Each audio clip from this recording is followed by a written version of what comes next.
तर hi friends, welcome back to the channel. मी सागर तुमच्या सगळ्यांचं स्वागत करतो आपल्या नवीन मराठी यूट्यूब चॅनलमध्ये, ज्याचं नाव आहे ट्रॅव्हल आणि बरंच काही. तर आज आपण करणार आहोत एक नवीन ट्रॅव्हल आणि एक नवीन डेस्टिनेशन. तर आज आपण येऊन पोहोचलो अलिबाग किम बीचला. साधारण एक वर्षभरापूर्वी ज्यावेळी मी व्लॉगिंग स्टार्ट केलं होतं, त्यावेळी व्लॉगिंगची जी मोडकी तोडकी थोडीफार जी सुरुवात होती ती इथूनच झाली होती आणि ह्याच बीचपासून मी माझ्या व्लॉगिंगची सुरुवात केली होती. तर आज मी इथे आलो, परत थोडं नॉस्टॅल्जिक फील होतं आणि मजा येते. एक बीच थोड्या वेगळ्या तऱ्हेने मी तुम्हाला दाखवतो.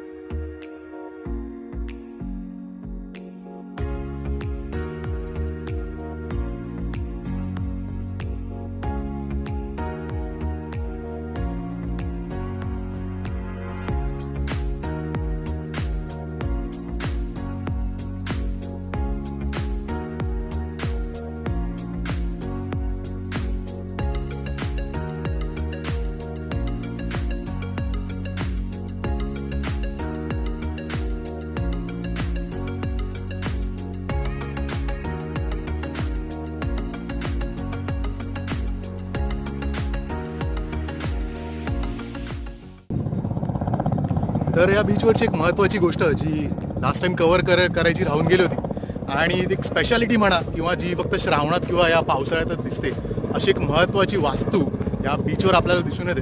तर ती कोणती आहे ती माझ्या मागेच आहे. तर ती पावसाळ्यात दिसणारं जे शिवलिंग आहे ते आहे आणि ते आपण या ब्लॉगमध्ये आज बघणार आहोत. तर ते कसं एकंदरीत आणि हे जे पूर्ण समुद्र जो भरलेला असतो पूर्ण, त्यात अचानक हे पावसात शिवलिंग कसं येतं आणि कसं त्याची निर्मिती झाली, ओव्हरऑल कसं आहे ते शिवलिंग, हे तुम्हाला ह्या ब्लॉगमध्ये बघायला मिळणार आहे. तर ब्लॉग शेवटपर्यंत बघा आणि चॅनल सबस्क्राईब केलं नसेल तर जरूर सबस्क्राईब करा.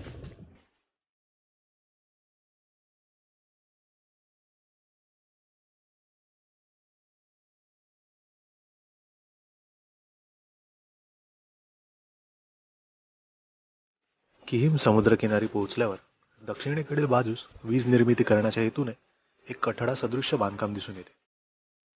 या इमारतीच्या डावीकडील बाजूस थोड्याच अंतरावर एक शिवलिंग दर श्रावण महिन्यात आपल्याला दिसून येते.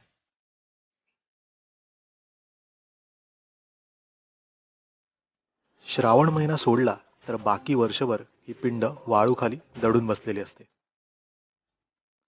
त्यामुळे आपल्याला ती दिसून येत नाही.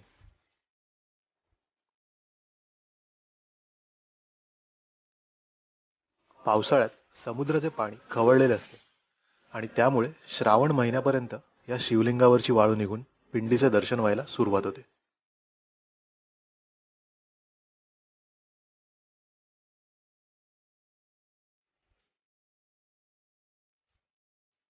जुलै महिना अखेर ते सप्टेंबर महिन्याच्या सुरुवातीचे काही दिवस या शिवलिंगाचे दर्शन आपल्याला घेता येऊ शकते.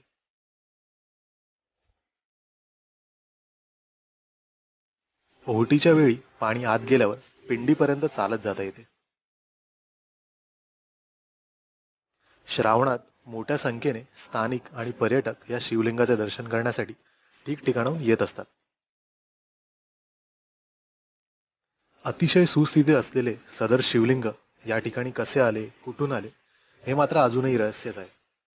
तरी आपण एकदा तरी या शिवलिंगाचे दर्शन घ्यायला किहीम बीचला जरूर भेट द्या.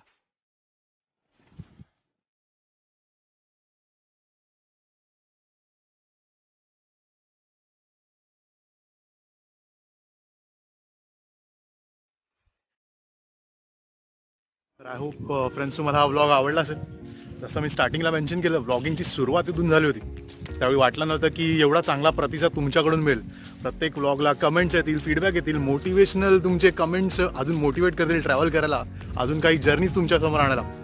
काहीच ठरवलं नव्हतं, जस्ट व्लॉगिंग चालू केलं होतं. पण नंतर जो तुमचा सपोर्ट मिळाला आणि बघता बघता चॅनलने 1000 सबस्क्रायबर पूर्ण केले, त्याच्यानंतरची जी जर्नी चालू झाली ती खरंच खूप मस्त होती आणि ती मस्त होणारच आहे. अजून पुढे अजून काही नवीन डेस्टिनेशन तुम्हाला या चॅनलवर बघायला मिळणार आहेत. माझा प्रवास म्हणाल तर मला या एका वर्षात बरंच काही चेंजेस मला माझ्या स्वतःमध्येच आढळले. पब्लिकमध्ये एक ब्लॉगिंग करणं म्हणा किंवा कॅमेरासमोर बोलणं म्हणा, हे जे चेंजेस होते ते बऱ्यापैकी पॉझिटिव्हरित्या माझ्यासमोर मी अनुभवलेत आणि मला पण एवढी खात्री नव्हती की मी एवढ्या कॉन्फिडेंटली कॅमेऱ्यासमोर बोलू शकेन.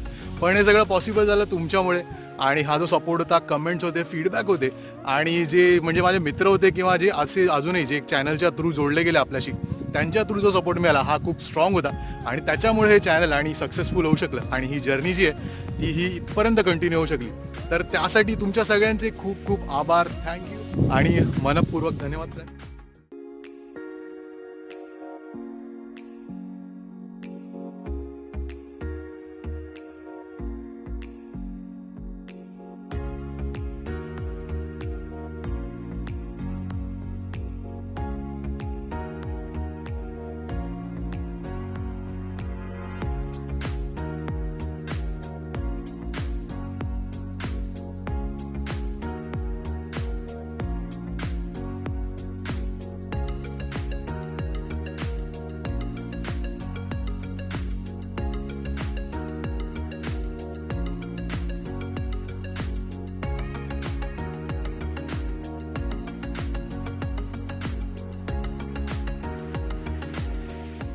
असंच एक ट्रॅव्हल आणि एक नवीन जर्नी तुमच्यासाठी घेऊन येईपर्यंत बघत राहा एक आपलं मराठी यूट्यूब चॅनल ज्याचं नाव आहे ट्रॅव्हल आणि बरंच काही. तर तोपर्यंत live, love and explore. Bye and take care guys.